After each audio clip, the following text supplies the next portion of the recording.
costs are things like your buildings. Those are things that are going to have a life of 2 to 20 years. So we may be spending a little bit more than what we're making right now, but those are to build things like water towers, some of the pipe that we talked about, City Hall and new fire stations, things like that. So that's the basics of how we make our money and how we spend our money. Now, getting back to decisions and how we make decisions at the city, I'm going to use your guiding question kind of as an example. Typically, things are decided by the council, and in order to get to the council, it has to be put on a city council agenda. Now, there are laws in place that governing bodies, which is like a city council, they can only talk about certain things. They have to let everyone in the city know what they're talking about. So they have to put it on an agenda, and they have to post it in a public place.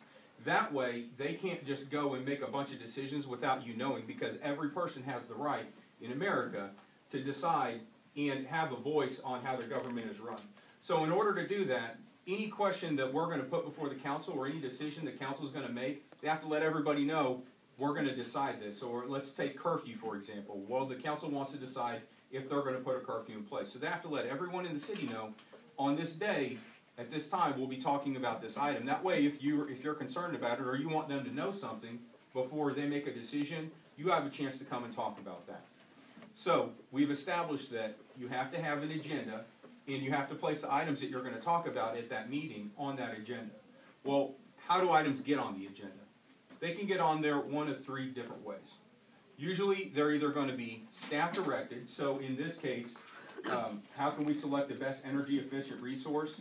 Well, maybe that was, we've got a plant shutting down, and one of our staff engineers said, we're going to be out of power in 5 years. We need to start looking at another energy source. So you've got staff-directed. That's the people that work at the city employees. They can put something on the agenda. A citizen can put something on the agenda. So if they've got an item that they want to talk about, they can call the city manager and ask him to do something about this or to discuss it with the council, and if he agrees, he'll put it on the agenda. Or they can call their council member, and that's our third way. The council member can put something on the agenda. With that being said, the only people that can put something on the agenda are the mayor and the city manager, but those are the 3 sources to get to those 2 people that can put something on the agenda. So to recap, we've got city staff, which is city employees. We've got the public, and then we've also got the council. Those are the 3 people that can put something on the agenda. Once it gets on the agenda, then the staff will get to work on it. So typically, no matter who puts something on the agenda, your city employees are going to be the ones that are going to research it. They're going to develop some responses to either the problem or the question at hand, and they're going to make a recommendation.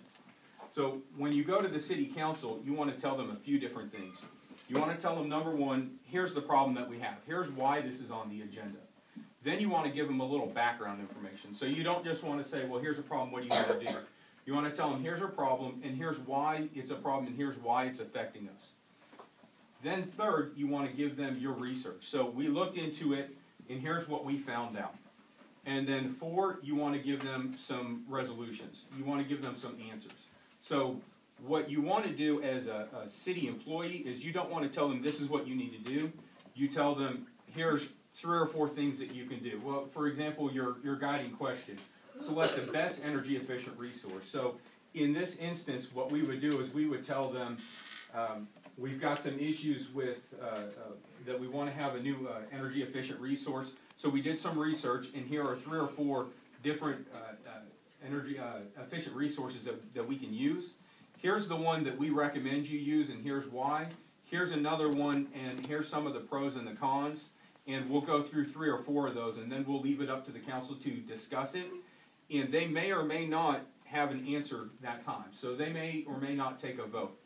Now what happens in the actual meeting is once we present this item to them, and we go over here's what we need to do, here's what we think we should do, and here's why we think we should do it, then they'll have a chance to ask us more questions about it. Maybe we didn't explain something, or maybe we missed something when we explained it and they have a question. So they'll ask us the question, and we'll go back and we'll either answer it right then, or we'll have to take the item back at a later date because we have to go back and maybe we have to talk to the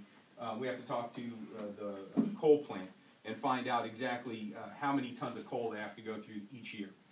So once they're ready to make a decision, they'll need a motion and a second. So one of the people on the council has to make a motion to take a vote of yes or no. Then in order for them to take a vote, you've got your first motion, and then someone has to second that motion. So we'll talk about selecting the best energy efficient resource, and maybe we talked about solar, hydro, which is water, biomass, and fossil fuels.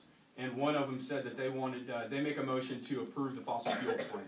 Well, someone has to second that motion. So they'll say, I'll second that motion, and then they take a vote. That doesn't mean just because it got a motion and it got a second that it's going to pass. They've got to take a vote, and they have to have over half of the people say yes. So in your city, you have 6 council members and a mayor, so you have 7 people. So you have to have 4 of those 7 say yes. If somebody doesn't show up and you only have 6 people and there's a tie, it's an automatic no. And that's kind of the way it's set up, so that there's no way you can move too quickly and you can approve things without a majority.